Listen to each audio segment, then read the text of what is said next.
Hey honeys, hey guys, welcome back to my channel. It is Sunday, it is extremely rainy outside. It's very bleh. But on a positive note, it is sweater weather. We love sweaters, so we will continue to wear them for the next 6 months basically. But today, I wanted to talk about how infertility can negatively affect your marriage or relationship. So, we all know, any of us that have struggled with infertility or even, just trying to have a baby, tracking cycles, saying, honey, we gotta have sex tonight, we gotta do it at this time, it's my peak day, anything like that, or in your peak window. It's stressful. It's very much stressful on you. It's very much stressful on him. It gets to the point where sex is very much a chore. And, us as young adults, we don't ever want to think of sex as a chore. Going through school and going through sex ed class and just being a young pup, we don't ever think that sex will ever become a chore. But again, if you've ever gone through the whole trying to have a baby deal, it ends up becoming a chore, which takes the fun out of it, takes the excitement out of it, which is very, very sucky. That's one of the negatives of suffering from infertility or trying to conceive a baby. With that being said too, if it's not happening as quickly as you would like it to happen, or, you've had losses along the way, the depression sets in, you're down all the time, which then can lead to low libido, which I have had that issue for years now at this point.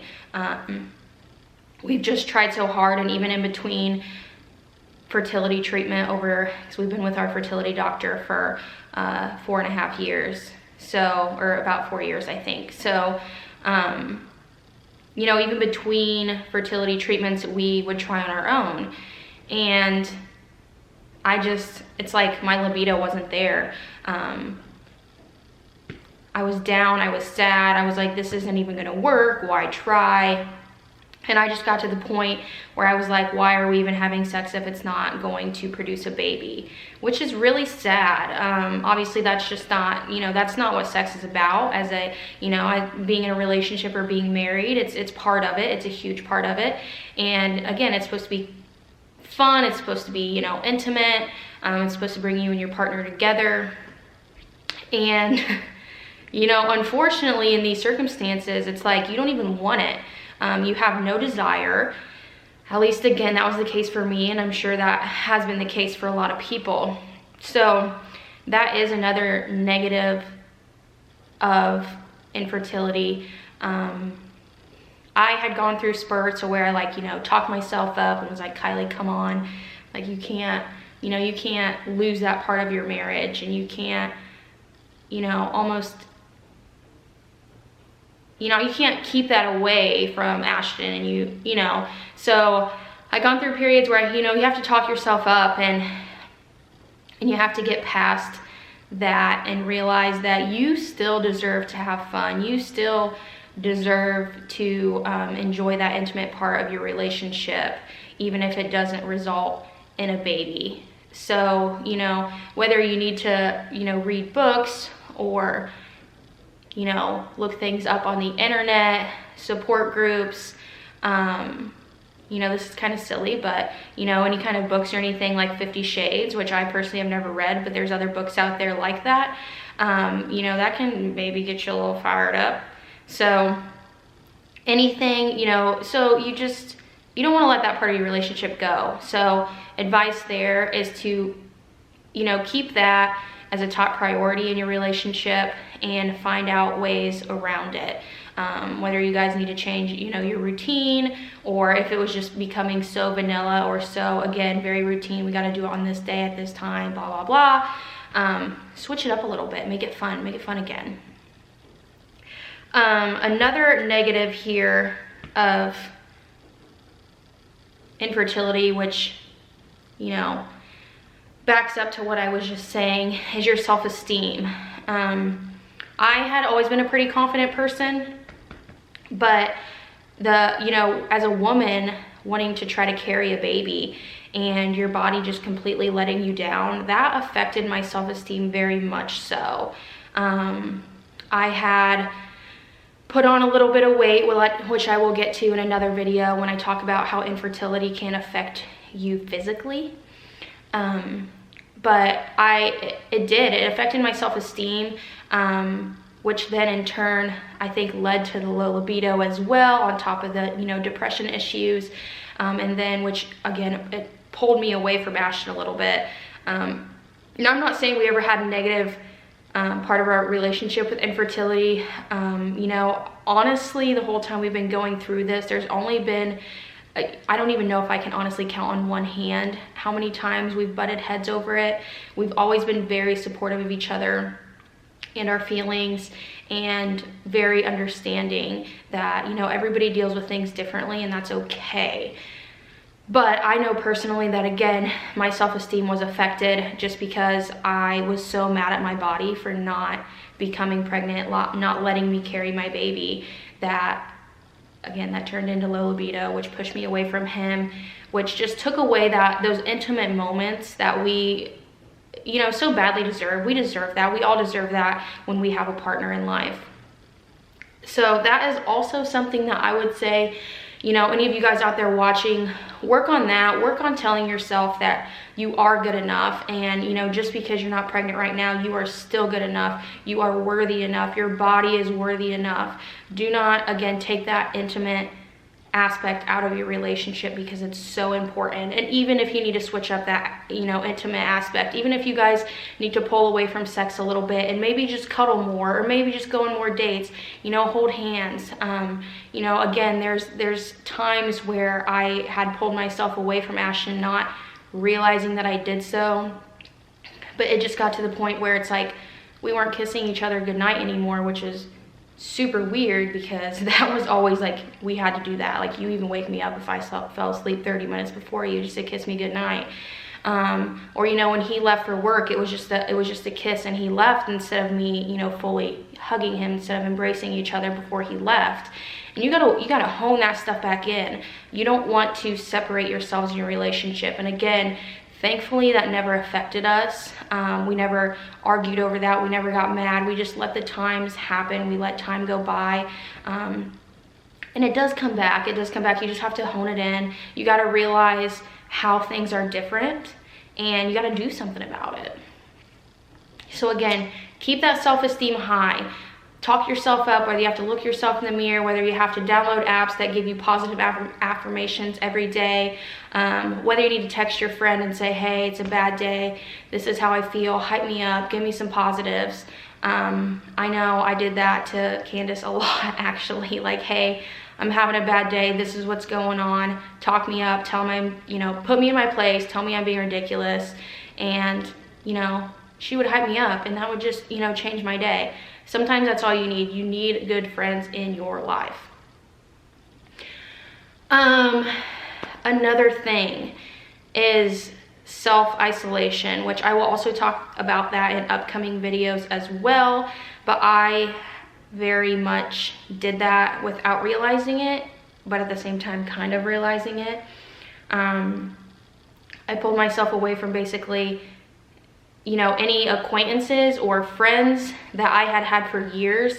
I kept it down to a bare minimum of people that I needed to tell what was going on in my life, and that was it. Looking back, I understand why I did that, but I absolutely hate that I did that. There's so many people out there that I miss, that I love, that I'm getting a lump in my throat. There's so many relationships out there that I did not keep going because of my struggles. And again, I understand why I did that, but I hate that for myself. I hate that I did that.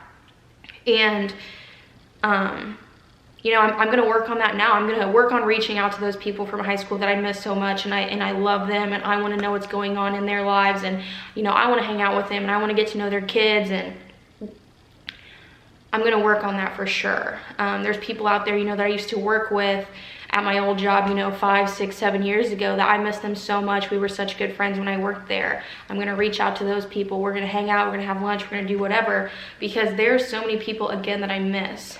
Self-isolation is a huge thing when it comes to infertility, and I think a lot of people out there would say that they've done the same thing, again, without realizing it, and probably with realizing that a little bit. That in turn can negatively affect your marriage or relationship, because that'll bring you down. You know, when you don't have all those people around you, or when you're a little bit like upset with yourself for pushing those people away, or you don't have this huge circle of friends that you used to have, that's hard. And it's hard knowing that you put yourself in that position. So that can, in turn, when you're feeling down about other things around in life, even though it all comes back to the purpose of your infertility, that can pull, you know, you can pull yourself away from your marriage or your relationship by doing that.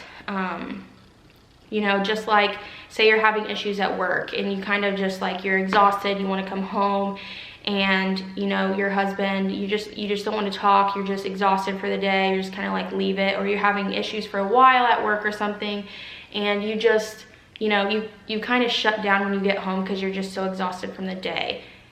Your husband doesn't deserve that. You know, you have to learn to separate yourself. So that's just an example. He deserves, you know, your love. He deserves your devotion at all times. And, you know, if there's something that you do need to talk about, or something that is not directly affecting your relationship, but it's an outside source, we have to learn to separate those things. And I personally am definitely still working on that. And again, I'm working on reaching out to people and getting out there again to hone in my friend group again and let people know that I love them and I care about them and I've missed them so much. So self-isolation, I am trying to kick that in the butt and, you know, move on, get back to happy Kylie, because Kylie has changed a lot, some for the better, but definitely some for the negative. I was just, you know, if any of you guys know me, remember me, I've always just been such this happy person. I've always been so happy. I've always been able to talk to anybody, make so many friends, and this infertility journey has definitely made me more quiet, reserved, a little bit of a hermit. And again, there's some positives of that, but I want to be the old Kylie again, so working on that. And the final thing here that I do want to talk about as far as infertility negatively affecting your marriage or relationship, the grieving process. Whether you are grieving not getting pregnant, you know, your period comes around and you cry every month when that happens. I've been there a gazillion times. Whether you have had a loss and you're grieving that. Whether you are grieving a baby that has never been there and it's just always been a thought, you know, you're grieving the fact that you're grieving a baby that has never even been a thing, but you so badly want it. That was the case for me. And